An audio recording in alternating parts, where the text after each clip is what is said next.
everyone, and welcome to the Stoa.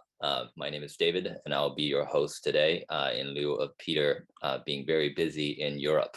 And so I think today we have a very exciting start of a philosopher in residence series with Robert Gilman. Robert has been, I think, part of this game, shall we say, for many decades now, and his work has been greatly influential on me. And I think a lot of that will be, I think he already has slides prepared today, so I'm looking forward to that. This session will be 90 minutes long, and as Peter usually says, this session will also be recorded. If you have any questions that comes up for you, you can share them in the chat and I can call on you later. If you would like to not be included in the recording, you can message me or indicate in your message and I can read that out for you. Is there anything else that I'm missing, Peter? Cool. Then without further ado, I'll hand it off to Robert. Great. Well, welcome. And I'm delighted to be back at the Stoa. I was here middle of August, did a presentation then, and feel actually quite honored to be here for this philosopher in residence series. I feel like I've been outed as in that way, but in a good way that I appreciate. So what I want to be able to do in this series, and starting today, is to build on something that was part of the presentation back in August. And the key thing there was that I pointed to three things, and I'll get into this a little more in the slides, three things that I felt were fundamental dysfunctions in modernist culture. But I didn't just complain. I also pointed to three fundamental capabilities that can be the way forward. And so for the first three of the 4 Philosopher in Residence series, that's what we're going to focus on, is these 3 capabilities and how I see them as being able to really help us through this gnarly place in the human story right now. So let me do a screen share, get into the slides, and we'll be off and running.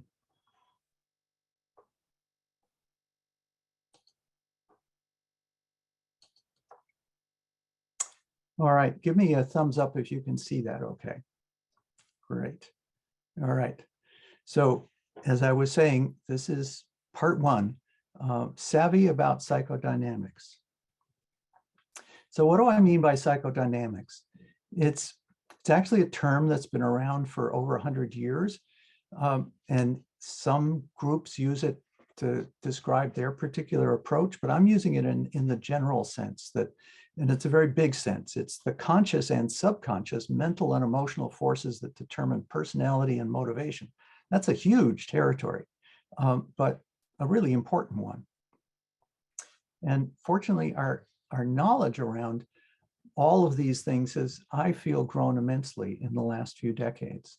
As usual, the culture hasn't caught up to what's, on the leading edge of understanding. So we'll do a little bit to try to catch up. For me, being savvy about psychodynamics has huge benefits, both personal and benefits for the culture. In personal terms, it means simply more ease and aliveness and agency. And this is especially important in this, in our current unsettled times when when the drift is away from ease, aliveness, and agency. So it's really important to be able to counteract that. It also is really beneficial in terms of relationships, whether those are personal relationships or work relationships, just enables easier and deeper and more productive relationships. And it also gives you a stronger capacity to really make a difference on the big issues, whatever big issues really have your attention, whether it's climate change or social justice or, the dozens of other issues of that sort. To get into the cultural benefits requires a little more context. And I'm not going to go deep into this because I've done it a lot in other places, including the August 16th. But I just want to say that the big frame of history that I use essentially says that we are in the midst of, and have been for a few centuries, in the midst of a transition that's as profound as the shift out of hunting and gathering and into agriculture and cities. That was a huge shift. And from my perspective, we're in one that's that big. And if we dive in particularly into this transition, and you'll see that there are some references here to European history. I'm not saying that, that Europe is the whole story. It's just that Europe was the leading edge in terms of this transition. But now the effects of that are really being felt around the world. So you had the Renaissance and the Reformation and the Enlightenment. And the Enlightenment was a key, I want to almost say halfway house. It was a key milestone in the transition that we're in. All of this stuff brought in things like the printing press and natural sciences, political revolutions, industrial revolution, market economy, representative government. All of these things, from my perspective, led to a society that I feel it was an improvement. Let me put it that way, over the Middle Ages, over what was there in the Middle Ages. But it's not the full deal. And indeed, modern culture has now created a world beyond its capacity to cope. So we're in the midst of something that's sometimes described as the polycrisis. So you have climate change and social injustice and species extinction and unsustainable economy, deforestation, dysfunctional governments, have you noticed? Nuclear weapons, soil depletion, runaway technology, and on and on and on. You could add to that list. Probably we could make it 10 times as long. For me, these are all human-created problems, and also signs of deep cultural dysfunction. So I like to describe an AOE is my shorthand for Age of Enlightenment. So Age of Enlightenment, Modernist Dysfunctions. I like to focus on three. The first is being clueless about psychodynamics. The Age of Enlightenment was enthralled with conscious, rational mental functioning, and really didn't have the tools to dig much deeper. There were some of the philosophers who dug a little deeper, but from a cultural perspective, what stuck was the rationalist part of all that. Narrow modes of cognition.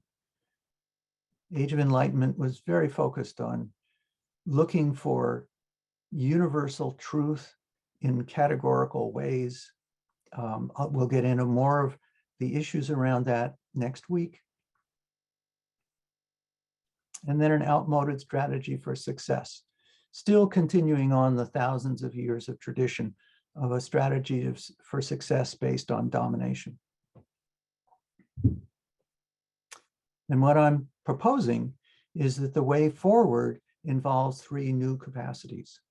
One of them is to be really savvy about psychodynamics, really begin to include much more of the full human dimension into our understanding of ourselves and each other. And being skillful with diverse modes of cognition, and then adept at the new strategy for success, which is what I'll get into 2 weeks from now. So today is for savvy about psychodynamics, and the others in the coming weeks. This is going to be a little bit like a helicopter tour over a very big territory. So what do I see as the keys to becoming savvy about psychodynamics?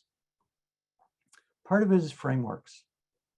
We need new frameworks of understanding to really be able to get into this. But also self-awareness is huge because we're talking about ourselves. This is not just an intellectual endeavor. To truly be savvy about psychodynamics, it has to go deeper than that. And part of that, going deeper, involves practice.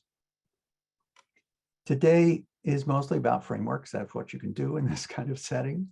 There will be a bit of practice, and the self-awareness part is up to you.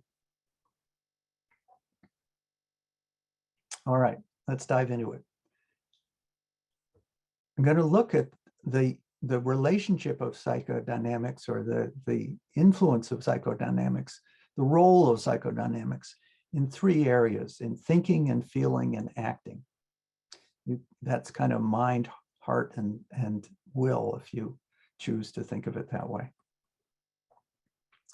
So we're going to start with thinking and look at conscious and subconscious, fast and slow, cognitive biases. Okay, conscious and subconscious. Our subconscious, if you look at that in terms of, brain scans and estimates of brain activity, it's over 90% of what's going on in our nervous system, in our brains at any point in time. Most of what's happening in our nervous system is not directly available to our conscious. There is a thin layer that I'm going to describe a little bit more soon that we are conscious of, and then an even thinner, smaller portion that, again, I'll get into in just a moment. But let's talk about the subconscious first. It's really important to understand that it evolved for survival, not for logical accuracy. And many of the things that the subconscious does, makes much better sense if you look at it in those terms. It contains a whole lot of functions, huge number of functions, some of which are built in, but also some of which are learned. And it generally uses quick, what I want to call usually good enough pattern recognition that connects the present to past learnings. Some of those learnings are rules, if then this. If this, then that, or I guess is the way I should put it. Heuristics that guide action. And many of those are first learned in childhood. They maybe have layers laid onto them in later life, but they really, the underlying geology of it gets set down in childhood. And it functions automatically, yet its learnings can be intentionally refreshed and updated.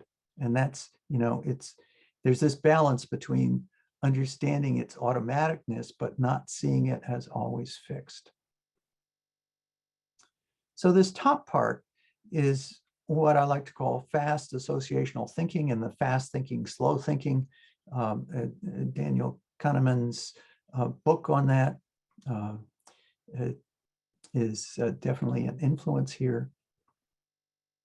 And in the fast associational thinking, we get to be conscious of the result, but we don't see the process. So for instance, right now I'm speaking to you. At least I hope I am. I have the illusion I'm speaking to you. Give me a thumbs up if you can actually hear me. Great, good.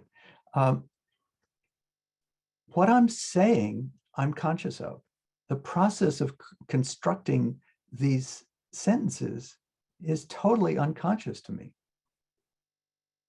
It's all this wonderful process that I've learned, of course, over many years that enables me to do this.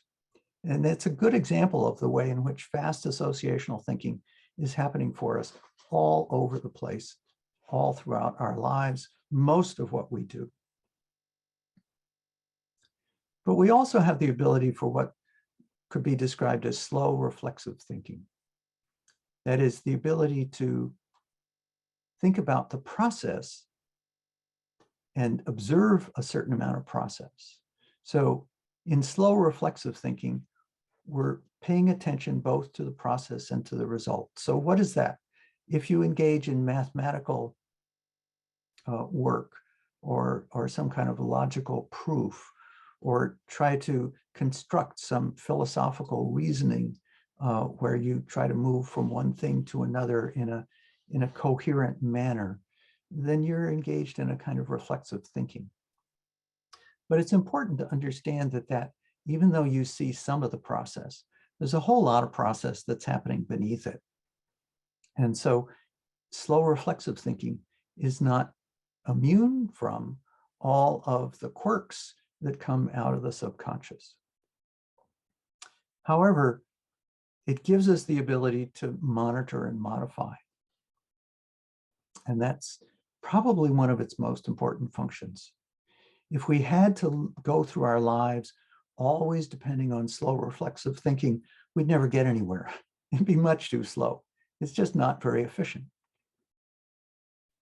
But it is helpful in the process of what I like to think of as updating and upgrading. Okay, so let's now look at some examples of the subconscious in action. And this I want to take from what's described as cognitive biases, which are quick but sloppy subconsciousness in action. Perhaps a little better defined, there's some systematically inaccurate thinking. And this has become an incredibly popular area for psychological research. I imagine that all kinds of PhD theses have been based around figuring out yet another cognitive bias. There's a list of over 200 of them in Wikipedia. If you search for cognitive bias list, you'll come up with it.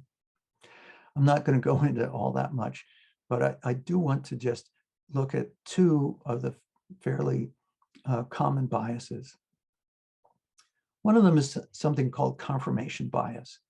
And it has to do with the way in which, exposed to a whole lot of information, we will tend to take in and believe and remember much more those things that correlate well with our beliefs than the things that either oppose our beliefs or just are simply outside of our beliefs.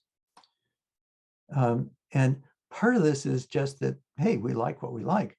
But another part of this is that the memory is set up in a way in which it more easily remembers things that it already has some associations and connections for, and also more easily remembers things where there is some level of emotional charge with it.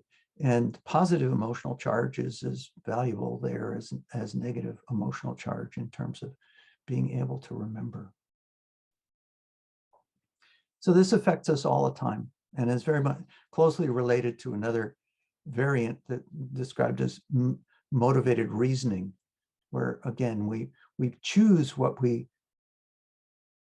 put together in our strings of reasoning based on what we already believe, so that we find our ways to be able to cherry pick basically what's out there, the stream of information coming by us, to be able to come up with the answers that most interest us.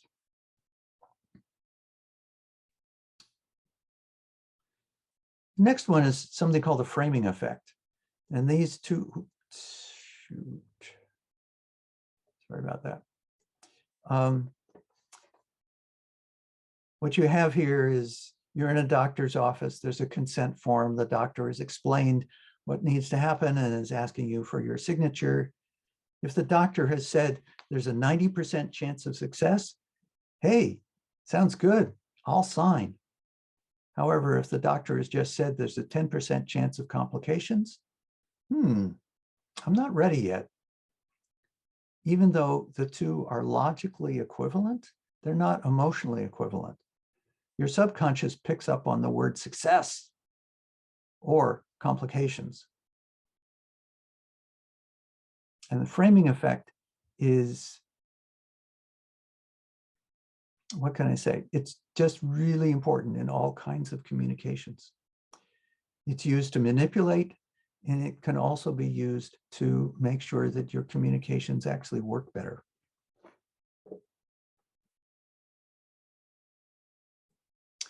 Okay, so how does this connect to these Age of Enlightenment modernist dysfunctions? I would say that the assumption that humans are reliably rational, which was core to many of the institutional changes, unfortunately, it badly misrepresents real behavior.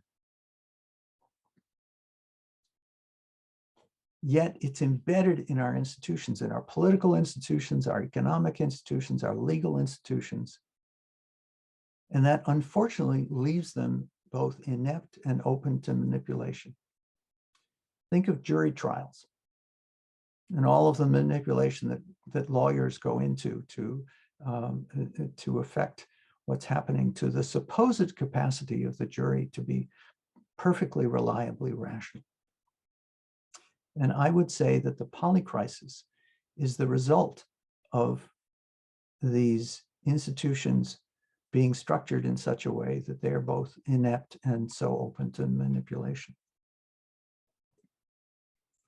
It also induces people to try to convince others through rational argument as their kind of go-to, rather than beginning by trying to understand what's going on in the psychodynamics of this person that you're trying to communicate with. What are their motivations? How are they seeing things? To really understand the other person in that multi-dimensional sense, rather than simply trotting out your argument.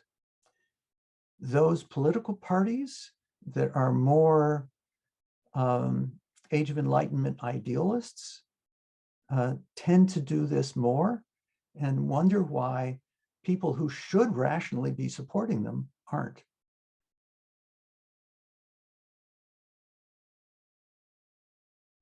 Okay, so what are some of our savvy takeaways here, though? Takeaway in the sense of what is it that I would like you to kind of retain out of all this?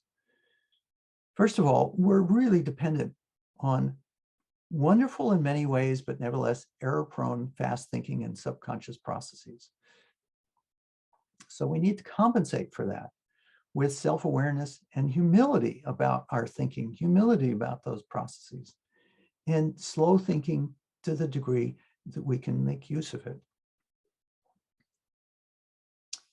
And refresh or update your subconscious with new skills, such as the skill to see cognitive biases in yourself and in others, and in various ways update your automatic processes, and give your subconscious a chance to do better. Slow down a bit, even a little bit. Take a break. Go for a walk. Sleep on it. It's amazing how if you give your subconscious more time, it will often come up with much more interesting, nuanced material to bring back to the surface. At least that's what I find. It's amazing what I will wake up with in the morning after a day of really working on something and feeling like I'd exhausted it. Okay, time to move on to feeling.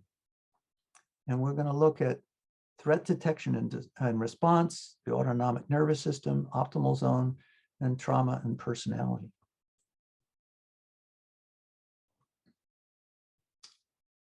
So threat detection. This is huge in our actual lives, and it's very much part of the subconscious. It evolved over hundreds of millions of years. It's not new with humans at all. It goes way, way back in evolutionary history. And it evolved for immediate physical threats. And it's really important for us to understand that. It uses fast automatic pattern recognition, fractions of a second. And response involves huge changes throughout the body, hormonal, nervous, brain, circulation, etc.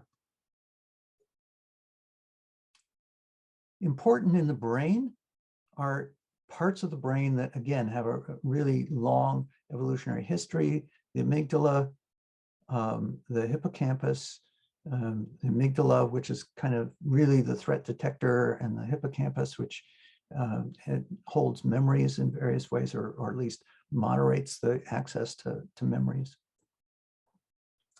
And with this, something that I find really valuable is a term coined by Stephen Porges called Neuroseption, which is the capacity of the sensory system to reach into the amygdala in a fraction of a second, well before you're conscious of anything, and get the response going. So if you are in a situation where a car swerves toward you, your body's already responding before you're consciously aware of what's happened. You can think of many other, really immediate physical threat situations. And it's because of the capacity for the perception to go right to the neurons in the brain without having to pass through any conscious process that enables us to do that.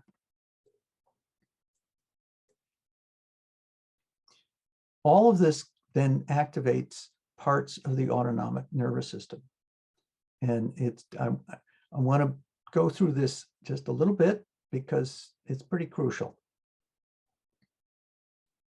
Over here, you have the sympathetic part of the autonomic nervous system. And autonomic is because it's on automatic. And in moderate amounts, the sympathetic nervous system is about mobilizing and energizing all of the organs in the body. The nerves from the sympathetic nervous system basically go into every different organ in the body. When it gets more intense than that, it's preparing you for fight or flight. Balancing that, in a certain sense, is the lower part of the parasympathetic nervous system. And this used to be looked at as the whole parasympathetic nervous system, but that view is in important ways shifting. And in moderate amounts, the dorsal vagus nerve, vagus means traveler, and it's a nerve that travels throughout the whole body. So again, all of the vagus nerve ties into the same organs that the sympathetic ties into, and so they can work in concert with each other. In moderate amounts, the dorsal vagus sets up rest and rebuild. It's important for digestion, etc. But in more intense amounts, it leads to freeze. Then there's the upper part of the parasympathetic nervous system, the ventral vagus, ventral being forward, dorsal being back. These are, anatomical ways of distinguishing these two parts. But what's much more important for us is that the upper part is about connection. And it is able to moderate both the sympathetic and the dorsal vagus. So the dorsal vagus, when it activates, it prepares the body for physical inaction. Rest when it's mild, freeze and shut down when it's strong, and it's evolutionarily the oldest.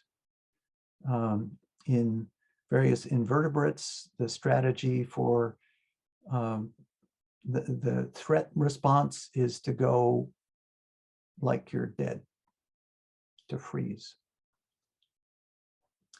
Sympathetic activation prepares the body for intense physical action. Heart rate up, digestion down, tunnel vision, a focused but rigid mind, very simplistic in its action, but super quick.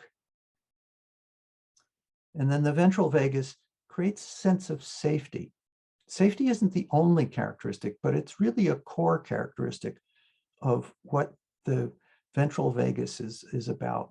And with that, it allows positive social connections. And all of this because it can be paired, it can be connected with both moderate sympathetic or moderate dorsal vagus.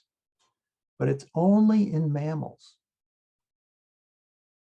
And it's one of the reasons that mammals are able to have the kind of social bonding that we do.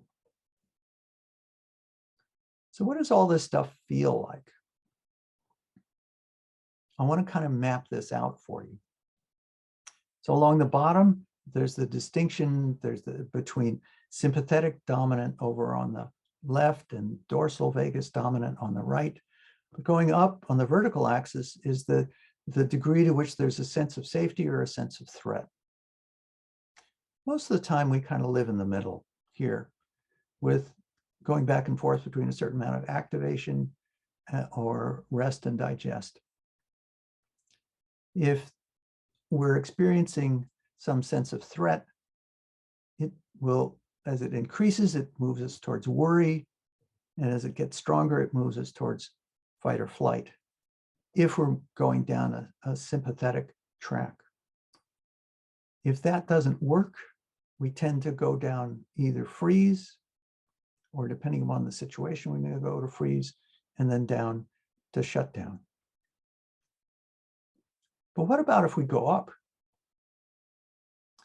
Here we find that you can have this when you have a sense of safety, but also some sympathetic activation. That's the flow state. That's where you are if you're going to be in a really creative place. If you're in the middle, it's more of just connection.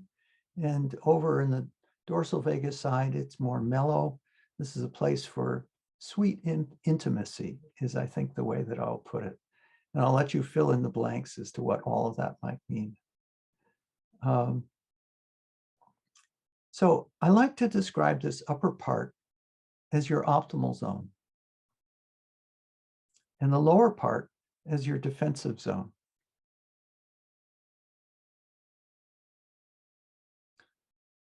And it's important with the optimal zone to understand that it has both its sympathetic activated side and its more mellow dorsal vagus side.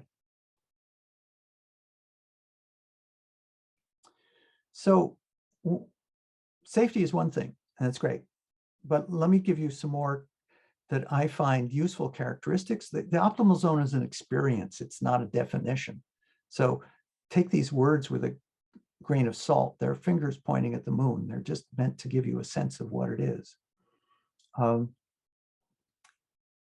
this is a set of terms taken from internal family systems, but I think they do a good job of describing the optimal zone.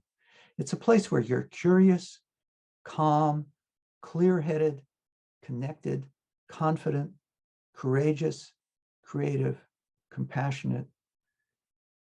You're in the midst of goodwill in yourself, and you can radiate that outward. It's also the place where you are most useful to yourself and the world.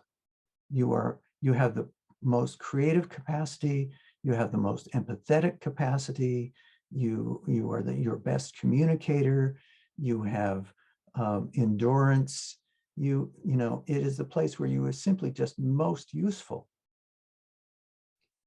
And it's also where you can have fun and get things done. It's really important to understand that it's both of those things. And it is totally not about escape or denial or anything like that.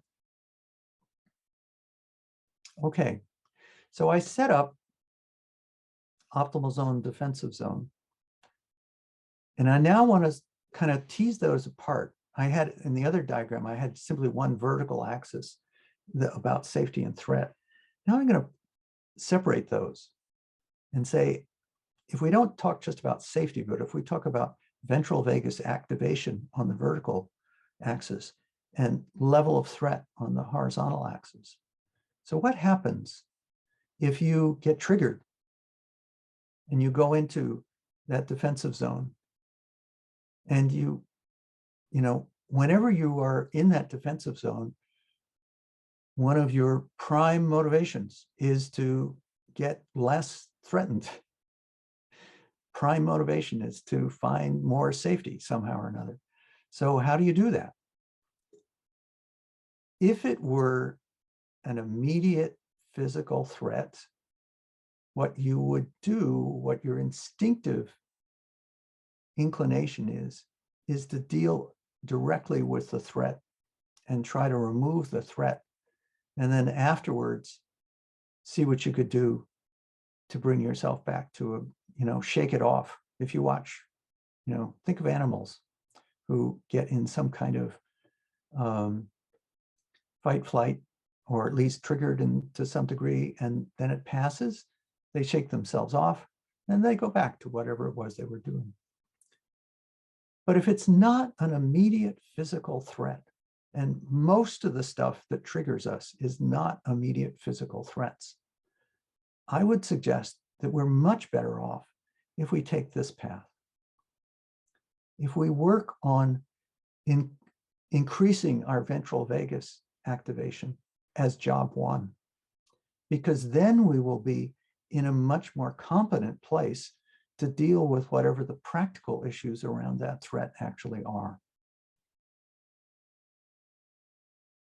So if you're dealing with, if you're running out of money and the rent is due in 2 weeks, that's a threat, but it's 2 weeks away. If you try to deal with that through sympathetic nervous system, adrenaline, et cetera, you will not be nearly as competent as if you were able to bring yourself back into your optimal zone and deal with it from there. Okay, so let's see what's going on here.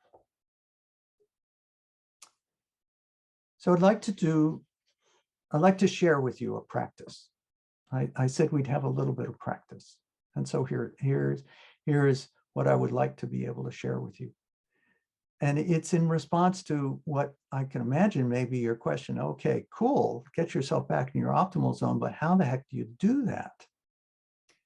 Well, of course, there are a lot of different ways that you can do that, but I want to share one that ties directly into this understanding of the ventral vagus, the upper parasympathetic nervous system, something I like to call the neurological reset. So I'm going to describe it for you, and then I'll lead you through it as a kind of guided practice, if you will. Of course, you don't have to do it, but I want to be able to offer it to you. So the neurological reset, let me just step through how it works. And I'm going to give you a fairly full form of it so that you can see the various different aspects of it. You can do this in even though it's very simple in this full form, you can do it in even simpler ways if you are in a crisis in a moment and need to use it. So the first thing that you do is to cross your hands in this sort of way and find some place in your upper chest. It might be kind of right over your heart. I find that a little bit above that, sort of over my thymus, seems to feel good. It doesn't matter just where you put it, but just somewhere that feels good, and provide yourself with a little gentle self-hug.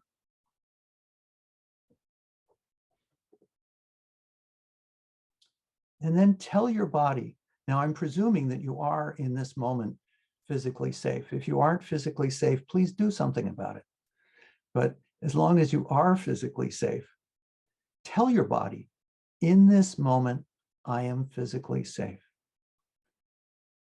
Let your amygdala know that in this moment, I am physically safe. And then we're going to do something that you may want to turn your video off for because it looks a little funny, but I'll do it because I'm used to it. It's all about stimulating the nerves in the face that are part of this ventral vagus system. So you wiggle your nose and you scrunch up your cheeks.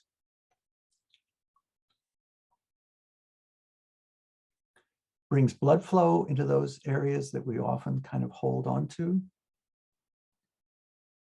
So you do that just a little bit, doesn't have to be that long. And then the next step is going to be breathing in through your nose comfortably, but then out more slowly through your mouth. This has to do with heart rate regulation and other aspects of the upper parasympathetic nervous system. And then you'll get to continue to do that, continue the self-hug and do the 3 cycles of wiggle and breathe for at least 3 times. You could do it for more if you wanted to. If you're out in public, you can simplify this all the way down just as the 3 breaths. But if you've done this on your own as a practice, then when you do the 3 breaths, your body remembers all the other pieces with it as well. Okay, so you're ready for doing this as an exercise. And as I say, you're welcome to turn off your video or keep it on or whatever. I'll just sort of lead you through it. Okay, here we go. So start by doing your self-hug and inwardly tell your body, in this moment, I am physically safe. And then wiggle your nose and your cheeks. Feel that good fresh blood flow. And after you've done that just a little bit, comfortably breathe in through your nose. Then just open your mouth and easily let it out.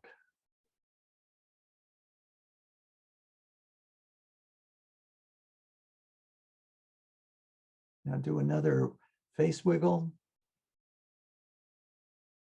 When you're ready, breathe in through your nose.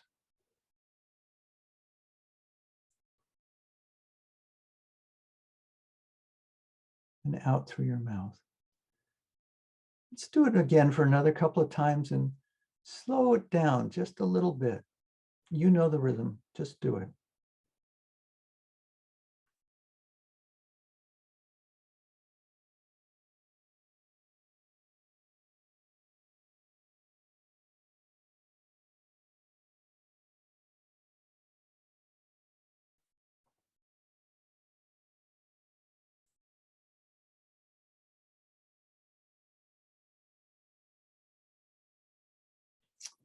Okay.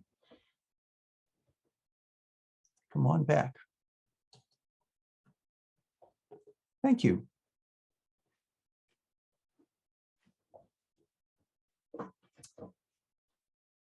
If we were in another setting, I'd have a big round where I would ask you all how that felt. So I'll just ask you inwardly how that felt, but I need to move on in what I'm doing here. So why don't we spend more time in our optimal zone? It's such a great thing. Why don't we? Well, one of the gifts of being human is that we have fantastic imaginations. But a downside of that is that we're often triggered by imagined threats that are neither immediate nor physical. We spend a lot of time immersed in our imagined threats. And we all carry unresolved trauma that keeps us on alert. Modernist and before that, Empire era cultures are systematically traumatizing.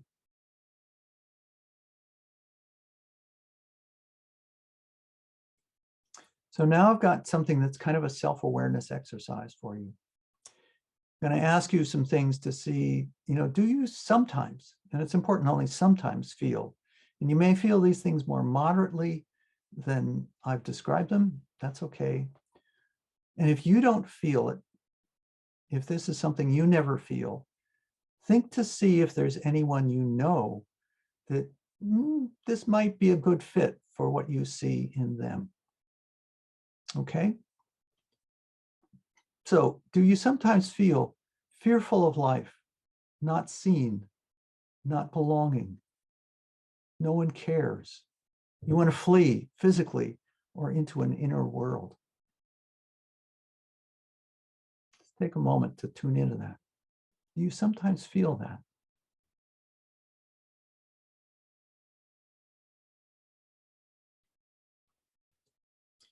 Do you sometimes feel you aren't good enough, or this enough, or that enough, or whatever? You just can't, you're just not enough. You just can't do it. And you're fearful of being alone. And you feel like you'll never get what you really want.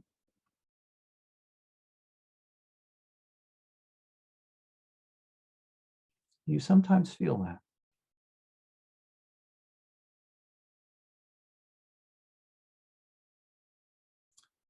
You sometimes feel heavy and stuck and overpowered, easily humiliated, not wanting to be seen, compliant on the outside, but raging inside.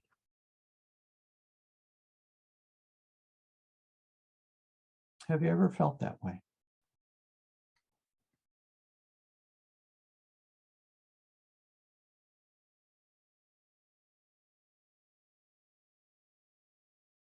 Oops.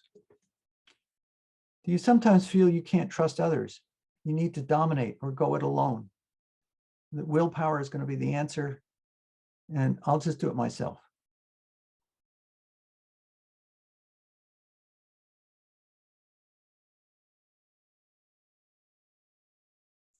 Always on the lookout for being betrayed. You sometimes feel that. Or do you see others who seem to need to dominate?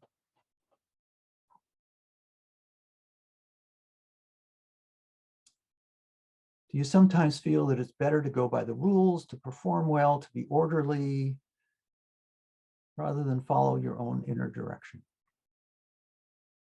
Have you ever found yourself later saying, phooey, I wish I'd followed my inner direction there?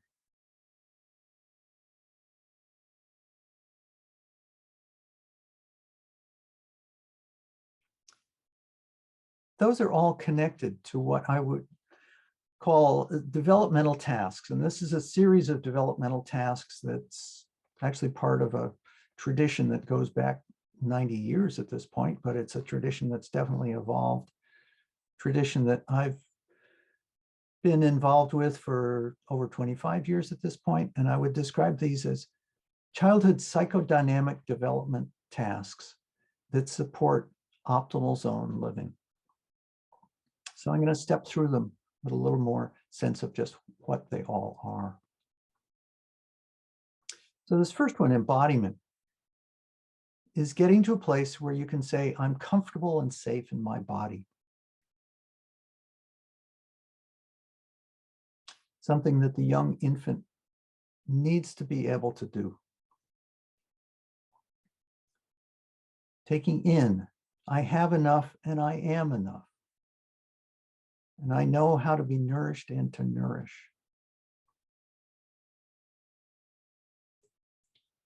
Putting out, I'm confident in my own creative capacity. And I don't feel as though others have told me I can't. I mean, they may have told me, but I don't feel as though I've internalized that.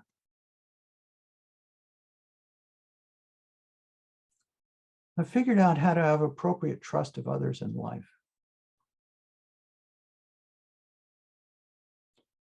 And I'm confident in my own inner direction, in my own discernment of what really is legitimate inner direction.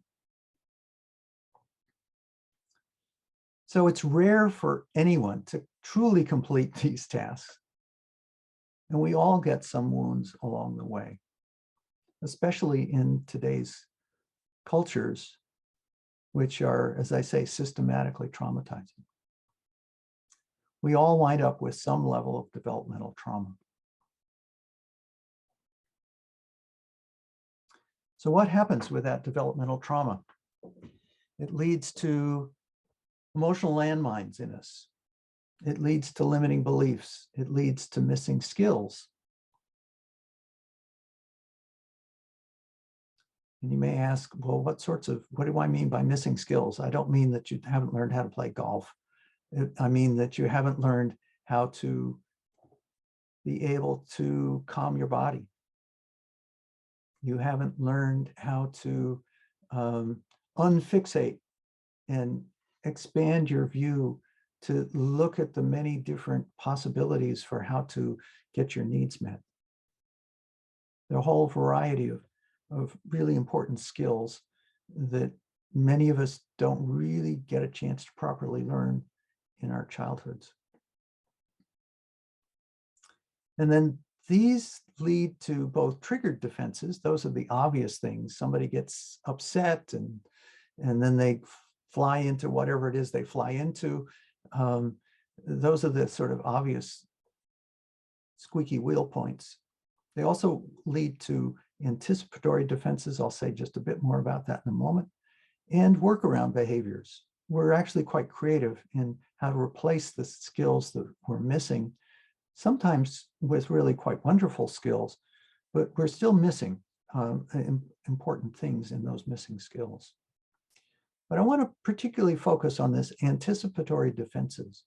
This is the way in which we contour our lives to avoid hitting any of those emotional landmines. They're a significant constraint on us.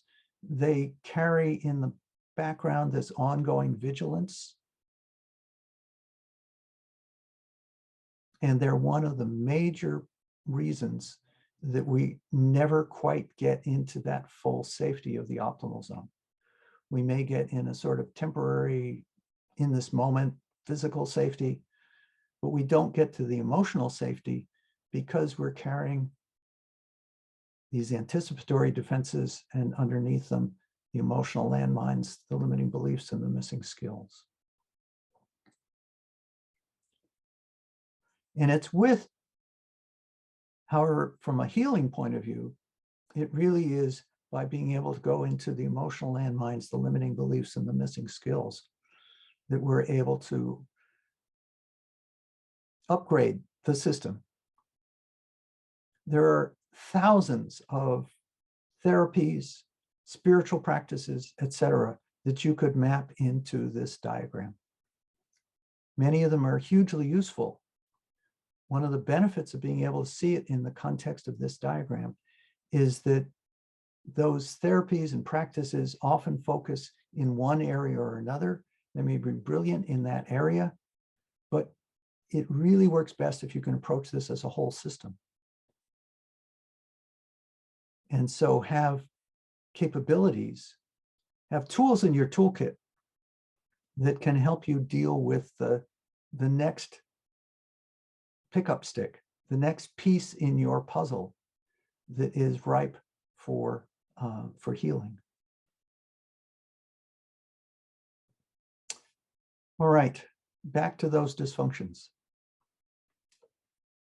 I would say that the failure to understand and support the psychodynamic development of children creates a culture full of traumatized adults. And look around. Look at what's going on in the world if you don't have some sense of the degree to which that's happening. The way in which we put incredibly heavy demands on young adults who are in that, who are in the age to be parenting and raising young children is nuts. The schooling that we put children through is nuts. All of this stuff is just nuts if you really understood the psychodynamic needs of certainly children and humans in general. And we have much better patterns. We know how to do this stuff in much better ways, but we don't provide the support for it. And the assumption that life is about dominance and power struggles trains us for and then keeps us in the defensive zone.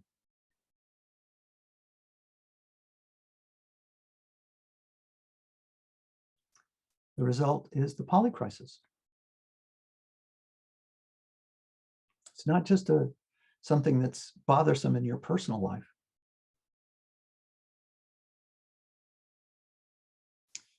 So for takeaways here, I would encourage you, if it's not an immediate physical threat, calm yourself first. Do something to move yourself back towards your optimal zone. Develop a good self-awareness of your own defenses. Hold them with compassion, help them relax, and heal what you can.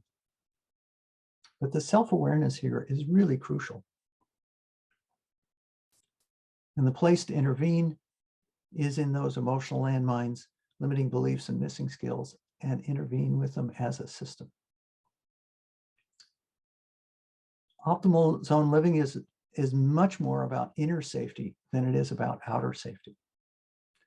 Outer safety has its place, but what holds us back is our inability to consistently return to inner safety and strengthen that.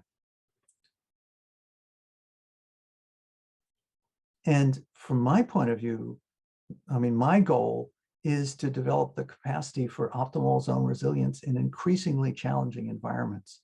It's almost like a martial art, only not for fighting, but a martial art for being able to bring optimal zone qualities into more and more and more challenging situations. And I would say, out of my personal experience and the experience in the Bright Future Network and what I see elsewhere, that a vibrant, resilient culture of creative, compassionate, optimal zone adults is entirely possible. And in fact, I would say that's where we're headed with the planetary era. And it's hard to believe with what's around us right now. But then what we're experiencing right now would have been hard to believe even 3 or 4 decades ago. Culture is changing very fast. And the more that we learn how to function, the more that we become seeds and beachheads of that creative, compassionate, optimal zone culture, the more quickly it will spread. Okay, one last piece. And I see that this has taken me a bit longer than I thought, but hey, we'll still have some time for Q&A. On to acting. And I want to look at motivation in the moment and sustainable motivation. You've probably seen Maslow's hierarchy. And, you know, I've got to appreciate that this was in 1943. That's like 80 years ago.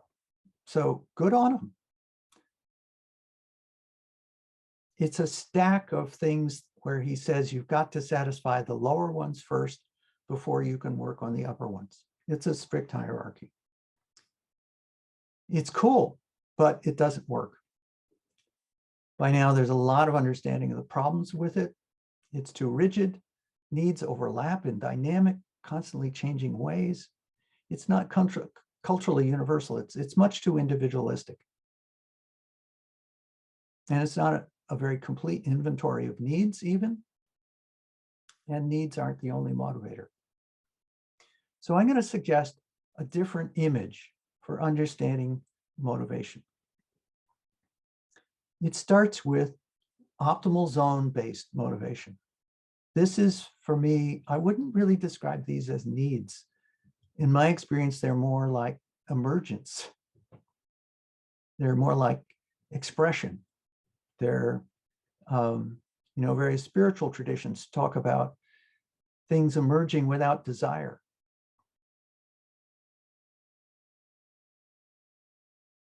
A little bit of desire doesn't hurt, but they can have some energy and some enthusiasm with them. But that's different from a kind of a needs-based desire. And I would suggest that there's always the love and creativity are core motivating forces that emerge out of the optimal zone. But they get modified by layers above them. The next layer is what I would call relationship-based. And this profoundly ties into that upper parasympathetic nervous system and all of the ways in which we are motivated to have connections with other people, and our connections with other people strongly motivate us. In warfare, soldiers die for their buddies, they don't die for the cause. And that's only an extreme example of the degree to which relationship-based stuff winds up being hugely powerful. And often in a, just a very, sort of biologically basic way.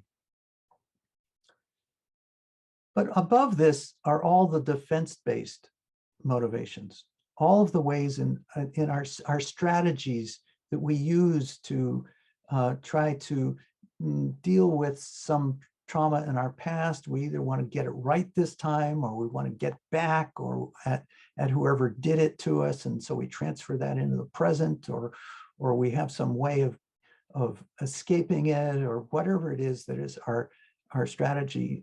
And defense-based motivations can be incredibly powerful. Think of a cornered animal.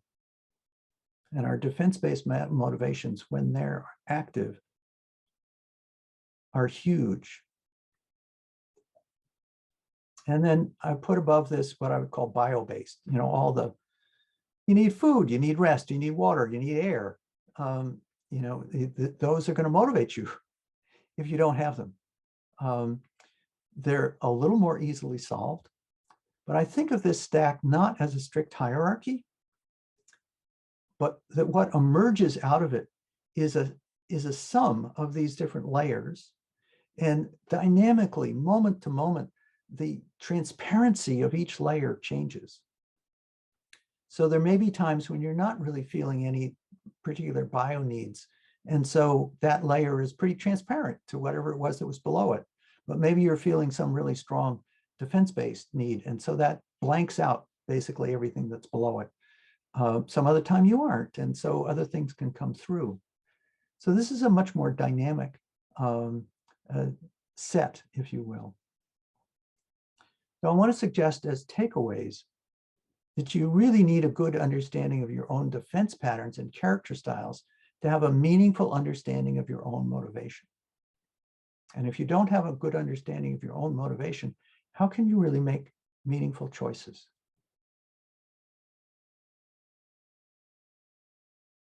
And I encourage you to understand your own motivations before doing too much to try to understand others. However, having said that, an understanding of common patterns can help you respond constructively to others rather than react to them through your own defenses. If you're making a significant choice, move toward your optimal zone, meet your bio needs as best you can, scan to see how your defenses may be coloring your motivation, and be conscious of any influences from your relationships. Use that as a kind of a clearing checklist, if you will. So that's all in the moment. What about sustainable motivation? The polycrisis issues are what I like to describe as long arc urgencies. They're not emergencies. And that's true for many, many of our personal issues. And from a biological point of view, if it takes longer than a few minutes, it's not an emergency. You may think of it as an emergency, but in terms of the, tying into the adrenaline and the sympathetic nervous system, it isn't. Trying to use fear for long-term motivation is counterproductive. The amygdala, sympathetic nervous system, all of that stuff was designed for split-second emergencies. Extended use of fear leads to both burnout and denial. It leads to burnout in the ones who have gotten into the fear. It leads to denial on the part of the people who just put up their hands and say, I don't want to hear it. I don't want to hear it. I don't want to hear it. We see this playing out hugely in the whole climate change arena.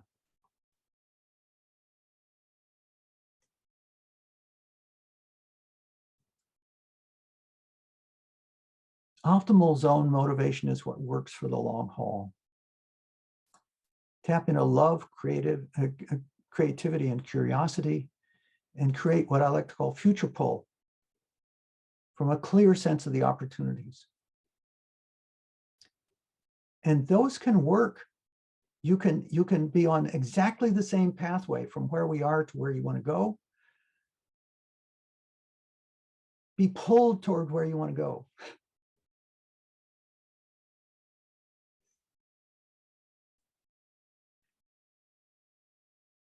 Motivations based, so back to this, to the dysfunctions, motivations based on fear, greed, the need for control, all those other things are all exploitations of our traumas. And depending on such motivation keeps the culture dysfunctional and stunted. So you may say, well, everybody's doing it. If I'm going to get any attention in this, intentions competitive world, I better get out there with fear in order to grab some attention. You're just perpetuating the problem, basically. And the result is the polycrisis.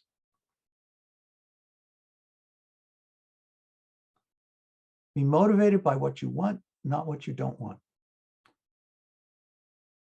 Practical pathway can be the same, but the framing is different. Base your motivations for yourself and others on optimal zone qualities: love, creativity, curiosity, future pull. Learn to recognize trauma-based motivations.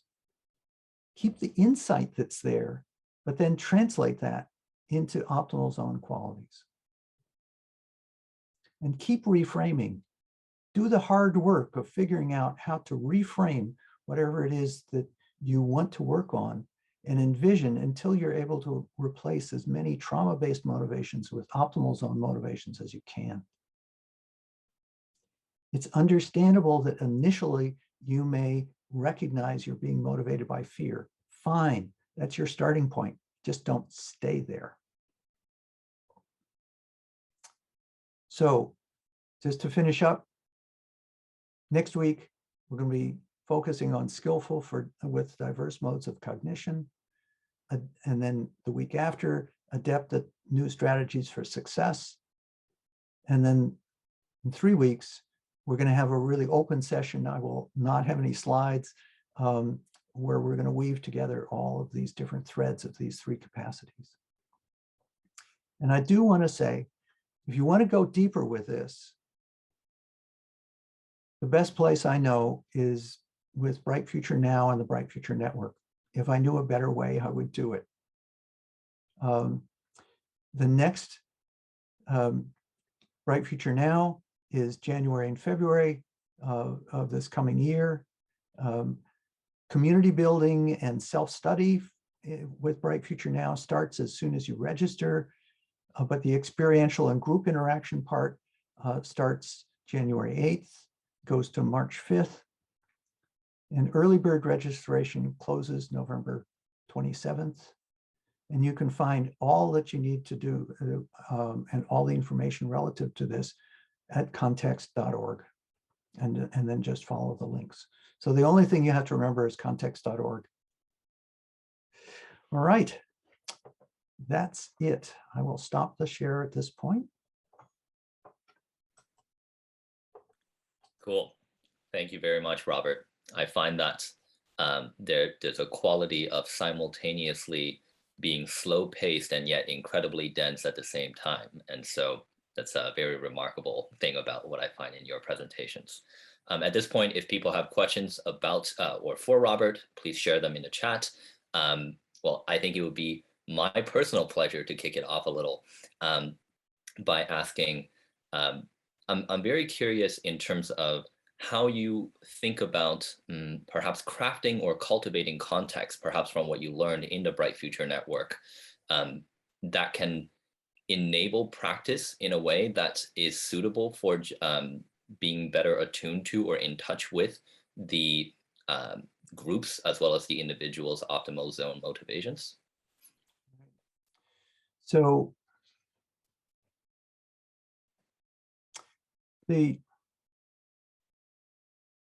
One of the things that we're pretty conscious of that we do in Bright Future Now is to create a safe space that people can come into.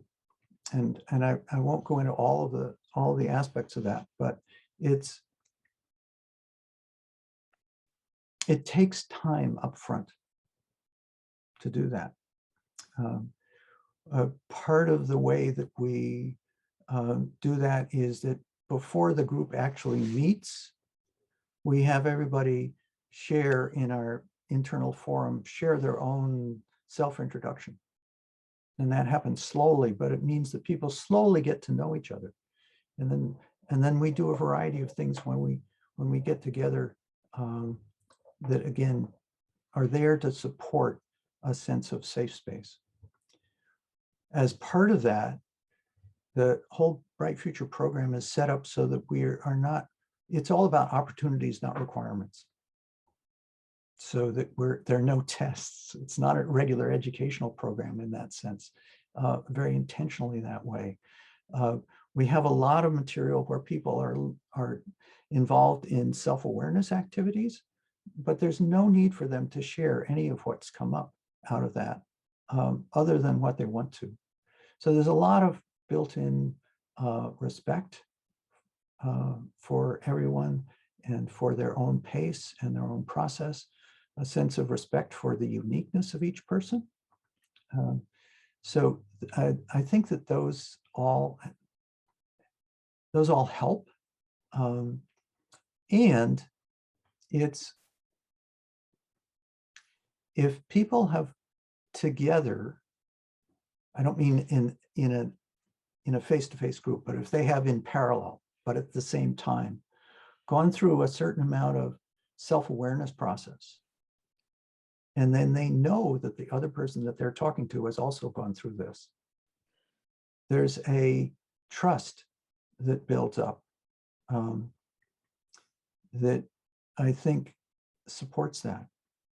I also think relative to both for individuals, but especially for groups, it's really important to practice what I like to describe as both optimal zone hygiene and optimal zone first aid prior to needing it.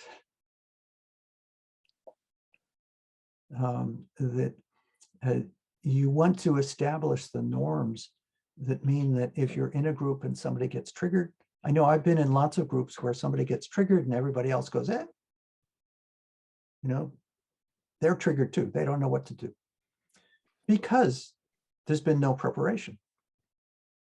It's not that hard, but if there had been preparation, the group could come in with support. You know, we could capture whatever the insight was that caused that person to get triggered, put it on the, put it up somewhere where we would commit it to come back and work on it, but then help everybody get back in their optimal zone. But it's not something that you just can say, okay, we all understand this, let's just do it. You need to actually have experience together and practice. Cool. I'm really hearing you giving a really significant and even essential amount of space for setting up practices that enable people to take on as significant of a curriculum as examining their underlying motivations. Right. And I think that complements quite well into the question Peter asked that I'll be reading out for him, which is to bring in what Terence Deacon calls the Cartesian wound, the Western split of mind and matter or mind and body seems like the disembodied move needed to maintain empire or the empire era. Mm-hmm. Becoming sophisticated with psychodynamic tech, being in the optimal zone seems like an embodied rebellion against empire. What kind of blowback happens towards those aiming to be more embodied via these tech? Example, like post-shaming or shaming, incentivizing disembodiment, loss of job or career opportunities, spirituality, call to do crazy shit. How can this blowback be used as a forcing function for us to become even more embodied, hence transitioning towards planetary? And I think this is really pointing to a kind of what would enable a degree of anti-fragility as we interface with this transition out of the empire era and into the planetary. Right. So I think my immediate thought with that is that has to do in some sense with pacing. That it's important to embody what you can. And my experience is that as you work on yourself that way, you don't necessarily wear it on your sleeve. So that you can be for instance, in a corporate job somewhere and take that as your exercise environment, and work on developing these skills in yourself. And as you are more and more capable, even in that environment, to be able to hold those skills, what happens is that you radiate something. If this is a kind of a, Lao Tzu has this wonderful saying that those who know don't speak and those who speak don't know, which of course Lao Tzu says. So I'll let you ponder that paradox. I think the more that people do this by embodiment, the more that it's like the strategy of water. It rises. And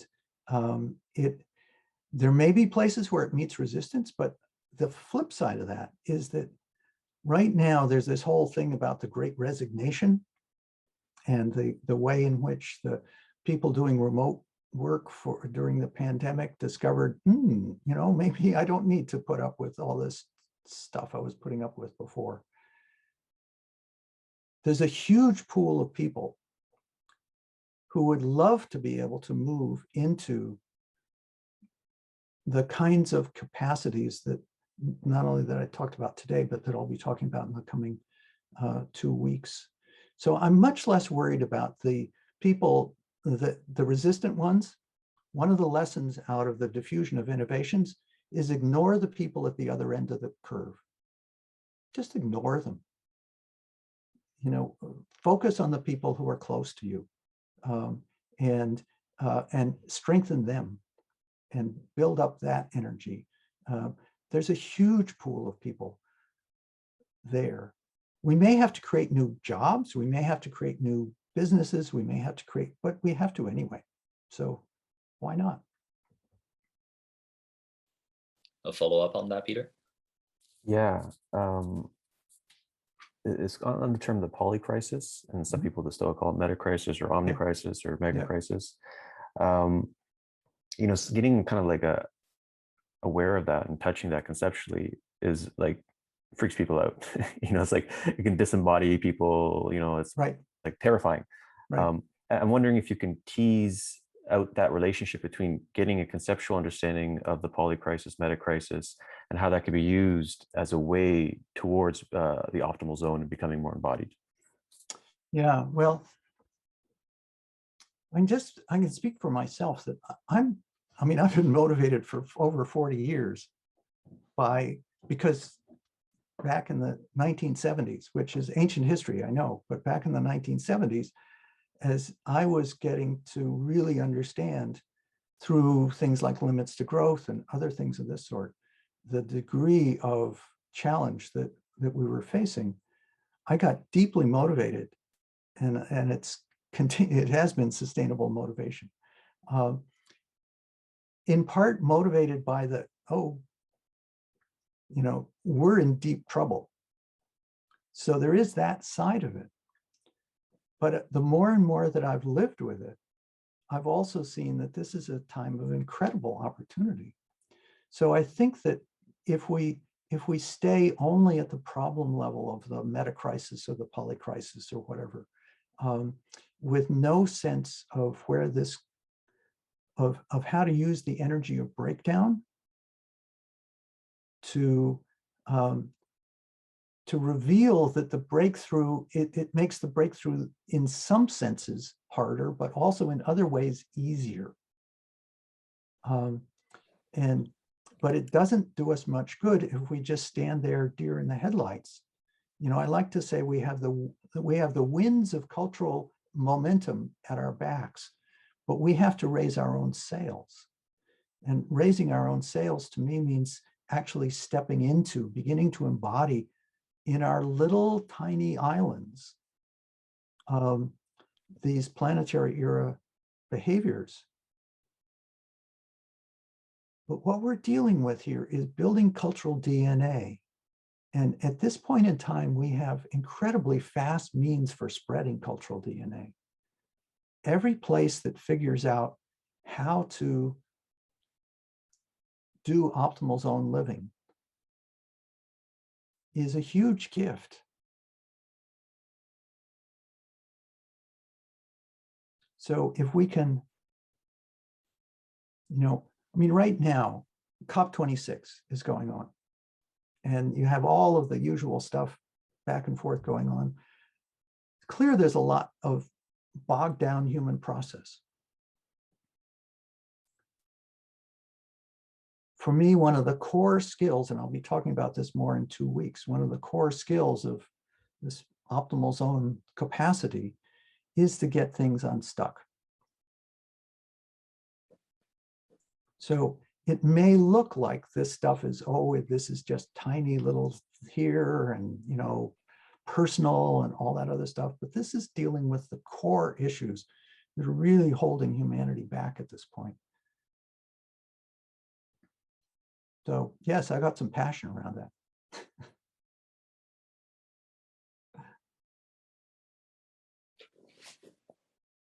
Cool. We just got another question that came in that, Jay, would you like to ask your question or would you like me to read it out? I can ask it.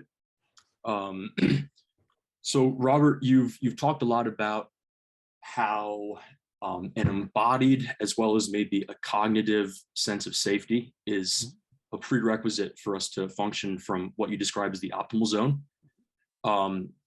However, it seems to me that the way a lot of people view safety is in terms of, I don't know, avoiding risk or searching for guarantees, and that a lot of this could be based on anxiety or imagined versus real threats, as you spoke about. And so I'm just wondering if you could speak a little bit more on what you see as the proper role and value of being safe and feeling safe in this larger transition beyond the empire phase of society. Right. And I think what you point to is really good in terms of, it's one of the challenges with the word safety, because it's understood in so many different ways. And for, our culture trains people to feel anxious about all kinds of things. And so we do interpret safety as somehow having those anxieties all dealt with. That's one of the reasons I really like being able to do this in terms of looking at the ventral vagus nerve, because safety is a crude indicator. What we really need is to be able to have the skills of being able to move into that ventral vagus activation. And just because that sort of associates with a feeling of safety is cool, but don't get, it's important for us to not get hung up on the word safety. So as long as we can keep it grounded in that ventral vagus activation, and what are the practices that enable that, and then do them so that we have not just a conceptual understanding, but we have an experiential understanding, and we can pass it on to other people. And we pass it on not just by doing like what I did with the Neurological Reset and giving you actual practices, but we also pass it on simply, I want to say, by resonance. So someone who is able to be in their optimal zone, when they are around other people, it's the doingness of beingness. It's what do you radiate? You're able to bring an energy into a situation that other people respond to. And they may not even mention it, they may not even consciously notice it, but they will respond to it. And at some point, I'm a great one for having toolkits and then being opportunistic. So at some point, whoever it is that you're with will be open to understanding more. but it really helps if experience precedes understanding. So let them experience you in your optimal zone. Let them experience your optimal zone resilience before you try to get them to conceptually understand it. It feels slower, but in my experience, it's actually, when you look at things over a scale of years, it's faster. It generates more long-term sustainable change to do it that way. Great question. And as we're quickly coming up onto the end of the slotted time, I just want to check, Robert, do you have a hard cut at 1:30 Eastern, or are you okay with squeezing in another question here? I don't have a hard cut, fortunately. Cool. I don't even have a soft cut. I'm happy to be here. Yeah, great. I'd love to squeeze in one more here and think about the possibilities in what it means to not have soft cuts. Caroline, would you like to have your last question, or have your question be the last question? Sure, thank you. Okay, so thank you so much for the presentation. It was very, very valuable content. So my question is, do you believe that the only way out of the poly crisis is to work from the bottom up, i.e. to fix ourselves individually in order to transform our culture, in the hopes that new and improved institutions and solutions will emerge out of that?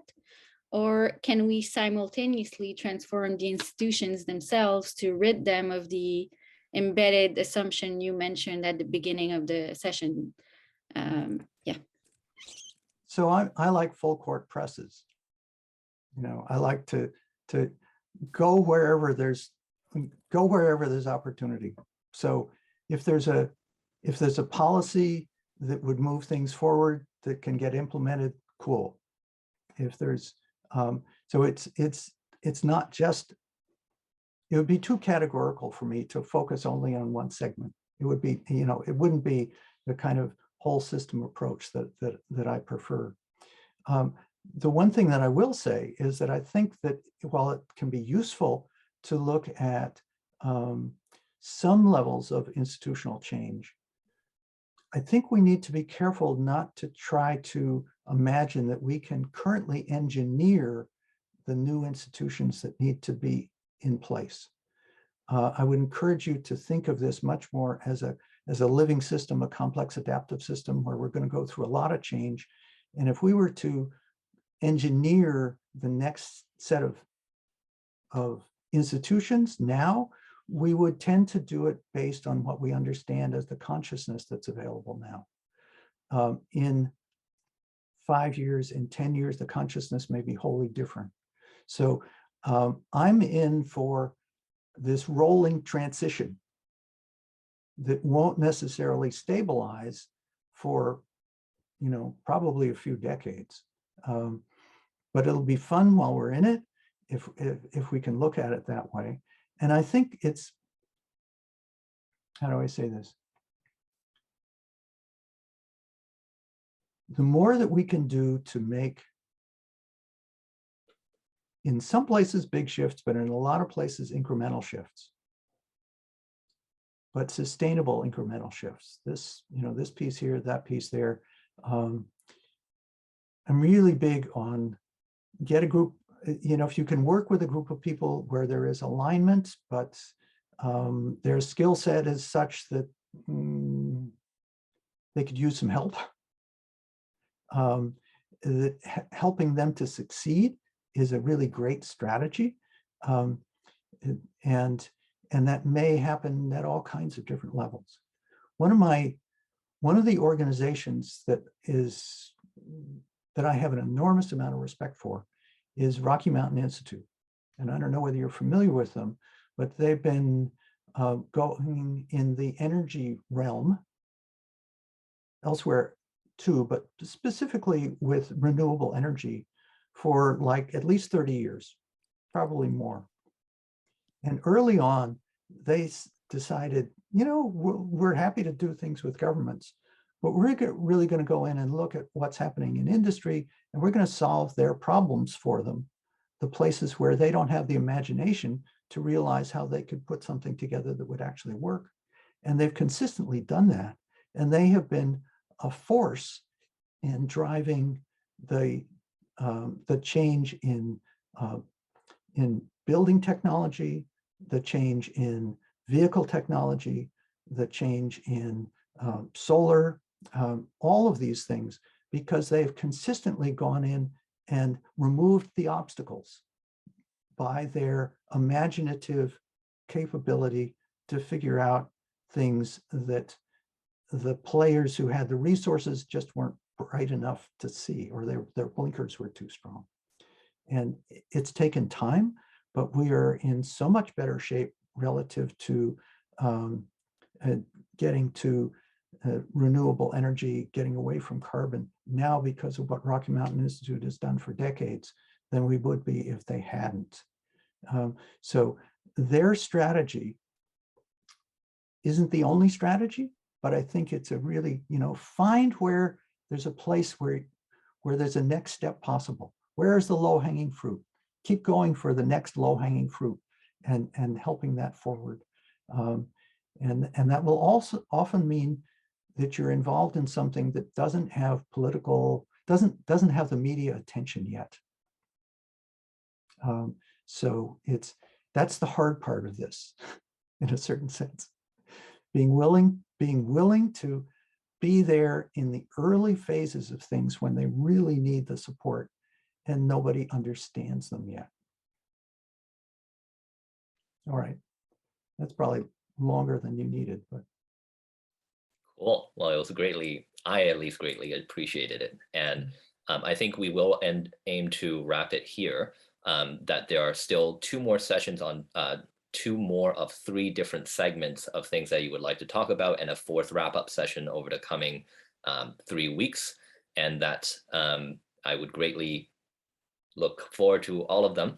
And that in the meantime, I think I'll wrap up with a couple of things with, if you are interested in more of Robert's work, context.org would be the place to go, with both Context Institute having many really valuable pieces of writings and other kind of media, as well as Bright Future Now Network that Robert has already mentioned.